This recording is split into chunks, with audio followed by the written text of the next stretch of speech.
কিরে ভাই, আমি একটা জিনিস বুঝলাম না। আমি 4-5 দিন আগে বলছি যে আমি বিদেশ থেকে বাড়িতে আসবো, এই 4-5 দিন থেকে তোদের ভাবির কোনো খোঁজ নেই কেন? আমি এতবার কল দিই, নাম্বার বন্ধ, আমার কোনো কল ধরে না কেন? আরে ভাই, তুমি যে বাড়িতে আসবা এটা আগে বলার দরকার কি ছিল? তুমি হুট করে চলে আসতা।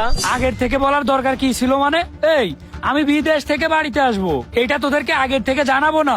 আরে ভাই, তুমি তো জানাইয়াই নিজের পায়ে নিজে গুরু একটা মারছো। তুমি না জানাই বাড়িতে আসতা, তারপর খেলাটা দেখতা। কিরে তোরা এসব কি বলতেছিস? আমি তো কিছুই বুঝতেছি না, আমারে খুলে বলতো কি হয়েছে। আরে ভাই, তুমি কোনো টেনশন করো না, তেমন কিছু না, সবকিছু ঠিকঠাক হয়ে যাবে। তুমি আগে ঘরের ভিতর আসো। এই থাম তো, আমি তোদের কোনো কথাবার্তাই বুঝতে পারতেছি না। কি সমস্যা হয়েছে আর আমি কি টেনশন করবো এটাই তো বুঝতেছি না। আর বাড়ির না 3 তালা হয়ে যাওয়ার কথা, এতদিন কতগুলা টাকা পাঠালাম, বাড়ির এই অবস্থা কেন? তুমি যে বিদেশ থেকে টাকা পাঠাইছো, টাকা কি আমাদের কাছে পাঠাইছো? টাকা তো তোমার বইয়ের কাছে পাঠাইছো, তাহলে টাকার হিসেবে আমরা কি করে দিব? আরে টাকা পাঠাইছি ঠিক আছে, কিন্তু ও যে বললো বাড়ির কাজ চলে, বাড়ির কাজের জন্য অনেক টাকা লাগবে, এত যে টাকা পাঠালাম সেই টাকাগুলা গেল কই? আমি তো এটাই বুঝলাম না। আর ও কই আছে? ও কি বাড়ির ভিতরে? ওরে ডাক দে তো, আমার তো মাথা খারাপ হয়ে যাচ্ছে। এখন আর এত মাথা খারাপ করে কি হবে?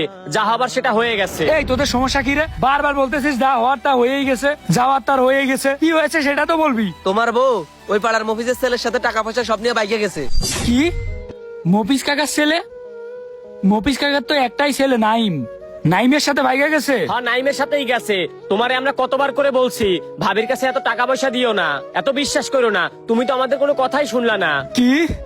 নাইমের কত বড় সাহস! ওরে আজকেই আমি দেখতেছি। এই দাঁড়াও, কই যাও? ওরা কি এলাকায় রয়েছে নাকি? ওরা এতক্ষণে কই চলে গেছে তা কিটা জানে? ওরা কি আজকে গেছে নাকি? ওরা আরো 5 দিন আগে গেছে। তুমি বাবিরে যখন কল দিয়ে বলছো তুমি বাড়িতে আসবা, এর পরের দিনই বাবি বাইকে গেছে। তুমি তোমার আপন বাবা মা, আপন ভাই, তাদের বিশ্বাস করো না। বিশ্বাস করছো কারে? তোমার বউরে। এখন দিছে না বিশ্বাসের প্রতিদান। হে রবিকুল শোন, তুই ছোট মুখে বড় কথা বলবি না। আমি কারে বিশ্বাস করব, কারে বিশ্বাস না করব, এটা কি তোর কাছ থেকে শিখা লাগবে? ও ছোট মুখে বড় কথা বলতেছে না, বলে বলে তো আজকে তোমার এই অবস্থা। তুমি যে 5টা বছর বিদেশ করছো, তোমার কাছে এখন তোমার পুঁজি কি আছে? একটা টাকা আছে না একটা পয়সা আছে? এই বাড়িটা ছাড়া তো কিছুই নাই। সব নিয়ে বউ বাইকে গেছে আরেক ছেলের সাথে। তোমারে কত করে বুঝাইলাম টাকা পয়সা বাবির হাতে দিও না, বাবির হাতে দিও না। আমাদের কাছে দিলে কি আমরা তোমার টাকা মারে দিতাম? আমরা তোমার আপন ভাই না? আমাদেরকে বিশ্বাস করো না, বিশ্বাস করছো নিজের বউরে, এখন দিছে না 5টা। আরে না, এরকম হইতেই পারে না। আরে ভাই তোরা কি সব বলতেছিস? এরকম হইতেই পারে না। না, আমি এগুলা বিশ্বাস করি না। তোরা কি নিজের চোখে দেখেছিস? না, নিজের চোখে দেখি নাই। কি হয়েছে তাহলে শুনো। এই চল তো বাজারে গিয়ে দেখি। সকাল থেকে ভাবি বাড়িতে নেই, যাইয়ে খুঁজে দেখা লাগবে। আমারও তো মাথায় ধরতেছে না, গেলোটা কই? কি ব্যাপার ভাই, আপনারা কই যান? এই তো যাচ্ছে একটু বাজারের দিকে। আরে ভাই, আমি তো যাচ্ছিলাম আপনাদের বাড়ির দিকে। আপনাদের সাথে একটা কথা আছে। কথা মানে কি কথা? ভাই সকালবেলা অব্র ভাইয়ের বোরে দেখলাম ওই পাড়ার নাইমের সাথে ঢাকার গাড়িতে উঠতে। হেই বেটা, তুই কি বলিস এগুলা? তুই কি নিজের চোখে দেখছিস নাকি? হ ভাই, আমি নিজের চোখে দেখছি, এর জন্য তো বলতে আসলাম। দেখছস, এলাকার ভিতর আর কোনো মান সম্মান রইলো না। আচ্ছা ঠিক আছে ভাইয়া, তুমি যাও, আমরা বিষয়টা দেখতেছি। আচ্ছা ঠিক আছে ভাই।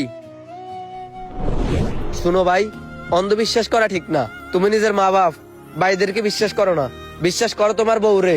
বিশ্বাস করে লাখ লাখ টাকা ওর কাছে পাঠাই দিছো। দেখো আজকে তোমার সব টাকা পয়সা নিয়ে ও ভাইয়া গেছে। এত বছর আমি বিদেশে কষ্ট করলাম কার জন্য? নিজে খেয়ে না খেয়ে বাড়িতে টাকা পাঠাইছি, ওরে বিশ্বাস করে টাকা পাঠাইছি। 1 কোটির বেশি টাকা পাঠাইছি আমি। বাড়ির 3 তালা করবে, আরো কত কিছু করবে। এই জন্য নিজের থেকেও যে মানুষটাকে সব থেকে বেশি বিশ্বাস করতাম আমি, সেই মানুষটাই আমার সাথে সব থেকে বড় প্রতারণা করলো। আরে ভাই, আমাদের মতো প্রবাসীর কি আপন বলতে কেউ নাই? আপন বলতে কি কিছু হয় না? যারে বিশ্বাস করি সেই দেখে আমাদের সাথে প্রতারণা করে। বিদেশ যাওয়ার সময় একবার দালাল করলো, আর এখন নিজের ঘরের বউ। ওরে আমি ভালোবাসে বিয়ে করছিলাম, কে জানতো আমার সাথে এরকম প্রতারণা করবে? কি আর বলবো ভাই, আসলে কিছু বলার নেই। ভুলটা আমারই, আমি মানুষ বুঝতে পারি নাই, আমি মানুষকে চিনতে পারি নাই। তোরা আমারে মাফ করে দিস ভাই। আরে ভাই হইছে, তুমি আর কষ্ট পাইও না। যা হবার তো সেটা হইয়াই গেছে। আরো টাকা নিয়ে কই পালাবে? বাংলাদেশের যে কোনো প্রান্ত থেকে ওরে ধরে নিয়ে আসবো। আরে হ্যাঁ ভাইয়া, আসো বাড়িতে, তুমি কষ্ট পাইও না, আর আমরা বিষয়টা দেখতেছি।